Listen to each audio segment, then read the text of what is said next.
Hello बच्चों, let's read this question for a real number alpha if the system 1 alpha alpha square alpha 1 alpha alpha square alpha 1 multiplied by matrix x y z is equal to matrix 1 minus 1 1 of linear equations has infinitely many solutions then 1 plus alpha square is equal to।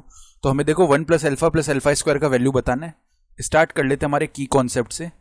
तो देखो की concept क्या हो जाएगा, for infinitely many solutions, for infinitely many solutions। तो उस case में देखो क्या होता है हमारे पास, infinitely many solutions के केस में हम बोल सकते हैं कि जो डेल का वैल्यू है वो किसके इक्वल आता है, डेल 1 के इक्वल। ये वैल्यू किसके इक्वल आता है, डेल 2 के इक्वल। ये वैल्यू डेल 3 के इक्वल आता है और ये 0 के इक्वल हो जाता है। जहाँ पे डेल जो है वो एक्स वाई जेड के कोफिशिएंट से बना हुआ डिटर्मिनेंट है। डेल 1 में हम क्या करते हैं, कॉलम 2 कॉलम 3 तो सेम रखेंगे, लेकिन कॉलम 1 को हम जो राइट हैंड साइड में कॉन्स्टेंट्स है उनसे रिप्लेस कर देंगे। डेल 2 में हम कॉलम 2 को रिप्लेस करते हैं, डेल 3 में कॉलम 3 को रिप्लेस करते हैं, ठीक है, उन कॉन्स्टेंट से। तो अब ध्यान से देखो जो मैट्रिक्स है क्या दी हुई है, matrix 1 alpha alpha square alpha 1 alpha alpha square alpha 1, इसके मल्टीप्लिकेशन में दिया हुआ है एक्स वाई जेड और इज इक्वल टू दिया हुआ है 1 माइनस 1 1, ठीक है। तो अब अगर हम कर लें यहां से मल्टीप्लाई तो हमें देखो क्या मिल जाएगा। चलो आगे करते हैं मल्टीप्लाई। तो 1 अल्फा अल्फा स्क्वायर क्या होगा कि ये जो फर्स्ट रो है ये इसके फर्स्ट कॉलम से मल्टीप्लाई हुई पूरी। तो x प्लस में अल्फा वाई प्लस में हमें क्या मिल जाएगा, प्लस में अल्फा स्क्वायर जेड। इसी तरह आगे अल्फा एक्स प्लस में वाई प्लस में अल्फा जेड, और आगे क्या मिलेगा, alpha square x plus alpha y plus Z, ठीक है। और ये किसके इक्वल आएगा, ये इक्वल है मैट्रिक्स 1 माइनस 1 1 के। तो यहां से कॉरेस्पॉन्डिंग टर्म्स इक्वेट कर देते हैं। तो x plus alpha y plus में alpha square z that is equal to 1, इसको इक्वेशन 1 बोल दिया। फिर अल्फा एक्स प्लस में वाई प्लस में अल्फा जेड, इसका वैल्यू -1 आएगा, इसको इक्वेशन 2 बोल दिया हमने। फिर अल्फा स्क्वायर एक्स प्लस में अल्फा वाई प्लस में जेड इज इक्वल टू 1 आएगा, इसको इक्वेशन 3 बोल दिया। अब अगर डेल का वैल्यू लिखेंगे तो वो देखो क्या आएगा, डिटर्मिनेंट x के जो कोफिशिएंट्स है 1 अल्फा अल्फा स्क्वायर, फिर y के कोफिशिएंट्स यानी अल्फा 1 और अल्फा, z के कोफिशिएंट्स यानी अल्फा स्क्वायर अल्फा 1, ये आ जाएगा, ठीक है।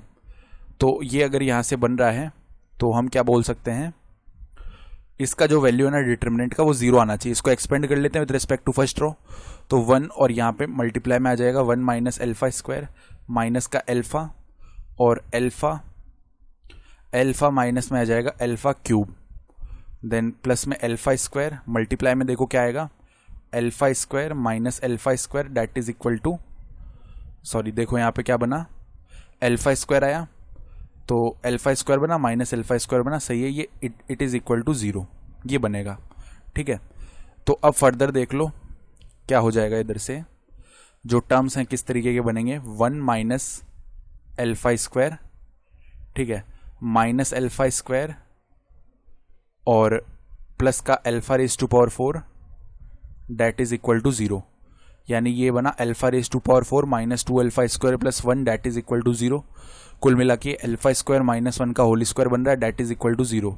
तो अल्फा स्क्वायर माइनस 1 का वैल्यू 0 आएगा, जिसका मतलब है अल्फा स्क्वायर का वैल्यू 1 आ गया और अल्फा का वैल्यू प्लस माइनस 1 आ गया, ठीक है। अब अल्फा का वैल्यू अगर प्लस माइनस 1 आ रहा है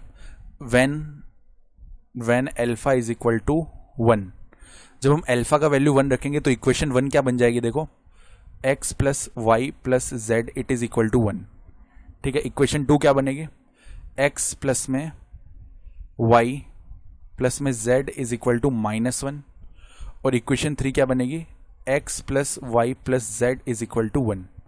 तो इस केस में क्या होगा हम देख पा रहे हैं, देखो यहां पे हमें चाहिए इसके लिए इनफाइनाइटली मैनी सॉल्यूशन, ठीक है।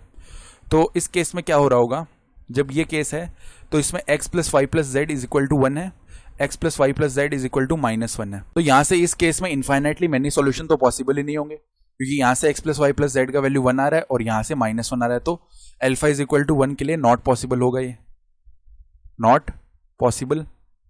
यानी अल्फा का वैल्यू में क्या लेना पड़ेगा, -1।